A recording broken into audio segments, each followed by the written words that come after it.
Hey fellas, well, here's my review and discussion on the King of Staten Island, the latest film from Judd Apatow, which stars Pete Davidson of Saturday Night Live as Scott, who was named for Davidson's actual real life, a fighting father, her, and the film's dedicated to his memory.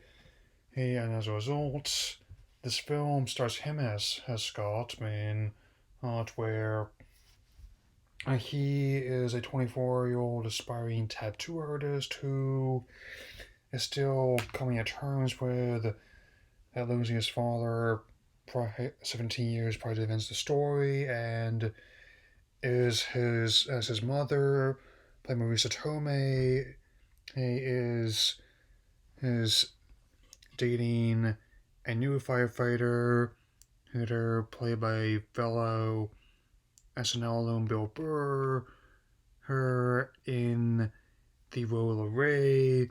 Hey, Scott must only come to terms with his loss while supporting a new path in his life. This comedy drama was originally slated for theatrical release last summer, but instead released on video on demand due to the current pandemic, and also just as the day started, just came on HBO Max, though ended up viewing it on regular HBO because of how the app, I tried it on my computer, my phone, and my PS4 before I just decided to see I got to work on my cable box. So as a result, I can definitely say that it was worth the wait and easily ranks among Apatow's best films to date. Definitely have more to talk about, so I'm gonna keep going here.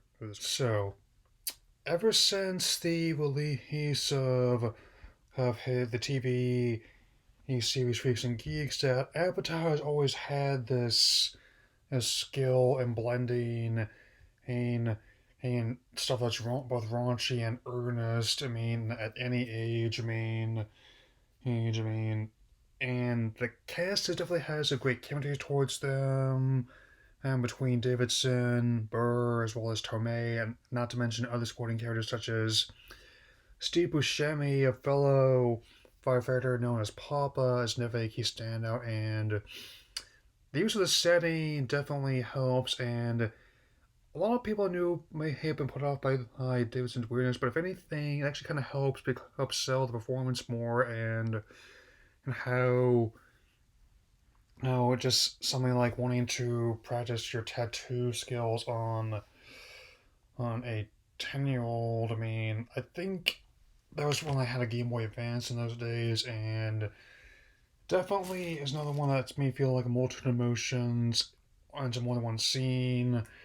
And, and such as with the whole fight in their pool, or the pool of Ray's ex. Is like key stand out of that. I know it was meant to be a serious part of the conflict, but it definitely, I laughed quite a bit about that, man.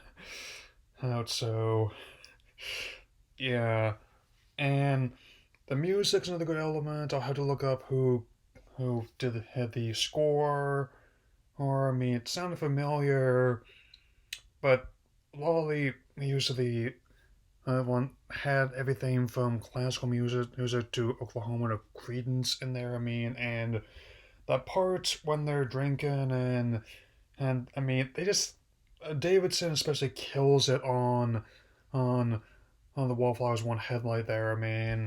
Ever since, I've seen films before that have helped me come to terms with loss, either on a personal level or or on a professional one, but I think this may be the first one I needed to see in order to come to grips with the whole mess that was last year. I think in our own way, hey, it's going to leave us with our own own experience to deal with. Since because these times, especially after the events of the past few days, have been unprecedented, to say the least, and in many ways, this film definitely dealt with that in another effective way that even like a lot of Apatow's other works, whether he personally wrote or directed them, or other ones that he worked with, uh, either just acting as producer or writer, or that's managed to blend like the whole. I mean, a lot of other ones he's worked on are one of my favorite comedies ever. I mean, it's amazing how it's been. I think my favorite films of the last decade have been very serious for the most part. So, comedies definitely had to work a lot harder to try and stand out at me. Since I'm not sure who first said that at Idiom. That dying is easy, but comedy is hard. I'm inclined to agree with it there.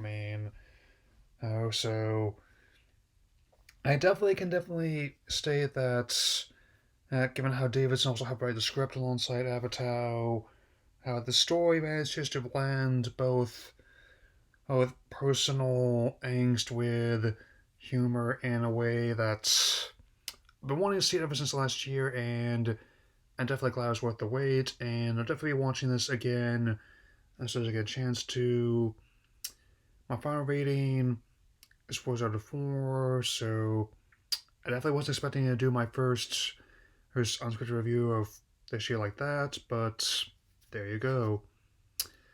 So anyway, tomorrow's our 29th, and I will definitely see you then for another Pokemon Sun and Moon Ultra Adventures Vlog, so alola.